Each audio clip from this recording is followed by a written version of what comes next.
கர்த்தருடைய பரிசுத்த நாமத்துக்கு ஸ்தோத்திரம். இயேசுவின் நாமத்தில் உங்களை வாழ்த்துகிறேன். பெரிய வெள்ளிக்கிழமை ஆராதனை தியானம். ஏசாயா 53வது அதிகாரத்துல 4வது 5வது வசனத்தை வாசிப்போம். நம்முடைய மீறுதலினால் அவர் அடிக்கப்பட்டார், அவருடைய தழும்புகளினால் சுகமானோம்.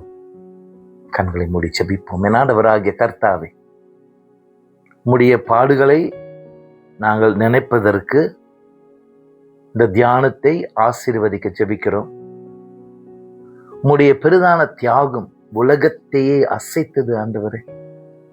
அந்த அசைவை நாங்கள் இன்னுமாக தியானிக்க, பிரயோஜனமான பாடங்களை நாங்கள் எடுத்துக்கொள்ள பரிசுத்த ஆவியானவர் எங்களுக்கு உதவி செய்ய வேண்டும் என்று இயேசுவின் நாமத்தில் ஜெபிக்கிறோம் தகப்பனே, ஆமென். கர்த்தருடைய பரிசுத்த நாமத்துக்கு ஸ்தோத்திரம். இந்த 53வது அதிகாரம் ஏசாயா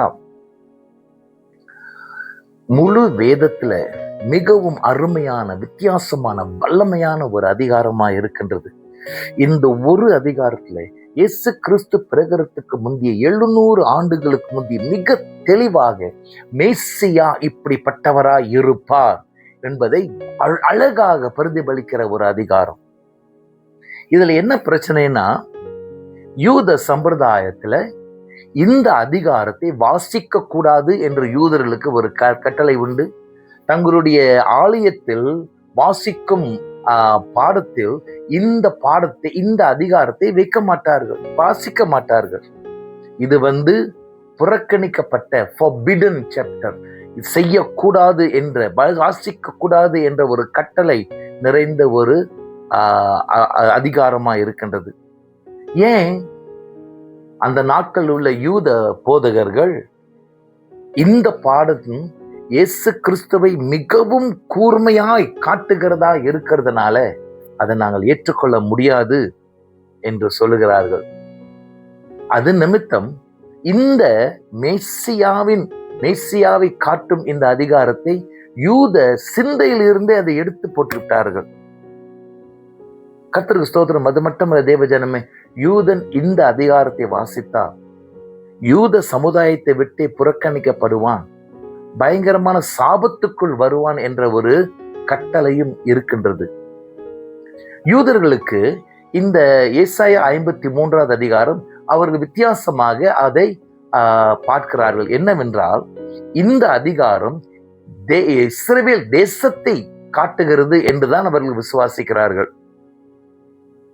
எவ்வளவு தவறான ஒரு அபிப்பிராயம்! இன்றைக்கும் அந்த தவறை வைத்துக் கொண்டே இருக்கிறார்கள்.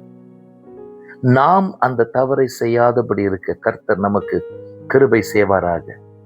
அவர்களை நாம் நியாயம் தீர்க்க முடியாது. அவர்களுக்காக ஜெபிக்கணும், யூதர்களுக்காக ஜெபிக்கணும்.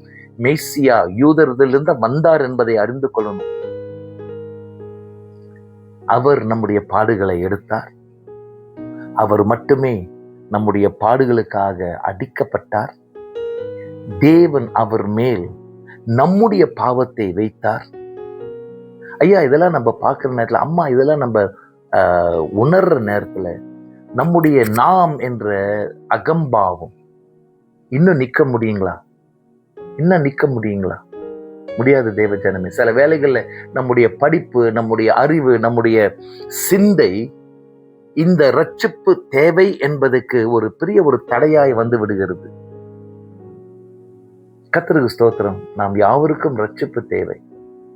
அப்படி நீங்கள் இயேசு கிறிஸ்துவை சொந்த இரட்சகராக ஏற்றுக்கொள்ளாத ஒரு அனுபவம் இருந்ததுன்னா, இந்த பெரிய வெள்ளிக்கிழமை ஆராதனையில கூட நீங்க இயேசுவை ஏற்றுக்கொள்ளலாம். இந்த பெரிய வெள்ளிக்கிழமை ஒரு வித்தியாசமா இருக்கட்டுமே. உன்னுடைய வாழ்க்கையை கர்த்தருக்கு மறுபடியுமாக ஒப்புக்கொடு.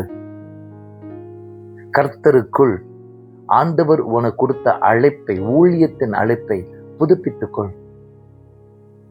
பரிசுத்த ஆவியானவர் மூலமாக ஒரு ரெஸ்டரேஷன், ஒரு புத்துணர்ச்சி கர்த்தர் உனக்கு கொடுக்க கர்த்தரிடத்துல கேளு. கர்த்தருடைய ஊழியத்துக்கு ஒரு புதிய தரிசனத்தோடு கூட வா.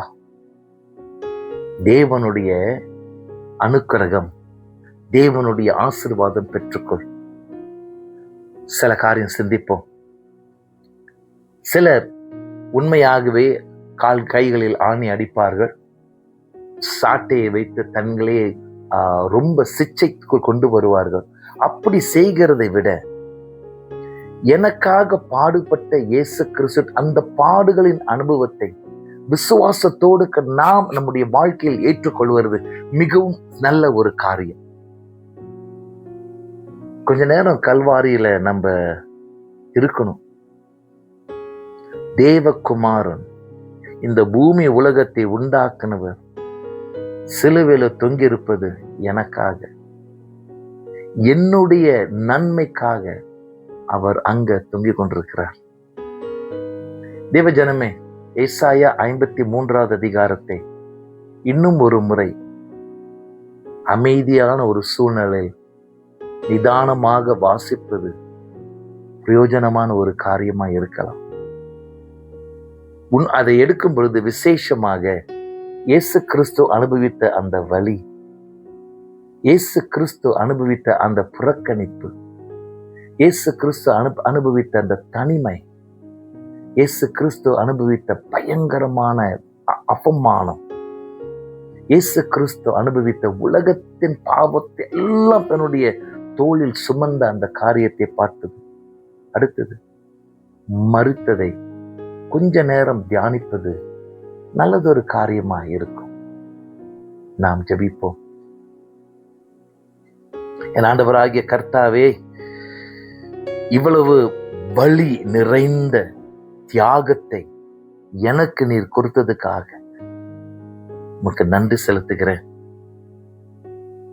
என்ன ஆழமான அன்பு, என்ன அதிசயமான கிருபை, எப்படி உருவாக்கினவர், இந்த உலகத்தையே உருவாக்கினவர் என்னை நினைத்தீர். இந்த வழியில சிலுவையில என்னை குறித்து நினைத்தது எப்படி ஆண்டவரே? ஏன்னா நான் எப்படி இந்த அன்பு கடனை திருப்பி கொடுப்பது? எப்படி உமக்கு நன்றி உள்ளவனா எப்பொழுதும் இருப்பது? நீர் செய்ததுக்கு நான் எப்பொழுதும் வாழ்க்கையில் கடனாளியா இருப்பேன். தயவு செய்து ஆண்டவரே, என்னுடைய தன்மையில் நான் உம்மை பிரியப்படுத்த கிருபை தார். தயவு செய்து கர்த்தாவே, நான் செய்கின்றதன் மூலமாக உமக்கு நன்றி உள்ளவனாய் இருக்க எனக்கு கிருபை தார். என்னுடைய வாழ்க்கையின் தீர்மானங்கள் எல்லாரும் உம்முடைய சித்தத்தில் நான் செய்ய எனக்கு உதவி செய். துதி கனம் மகிமை உமக்கு இயேசுவின் நாமத்தில் ஜெபிக்கிறோம் தகப்பனே. ஆமென்.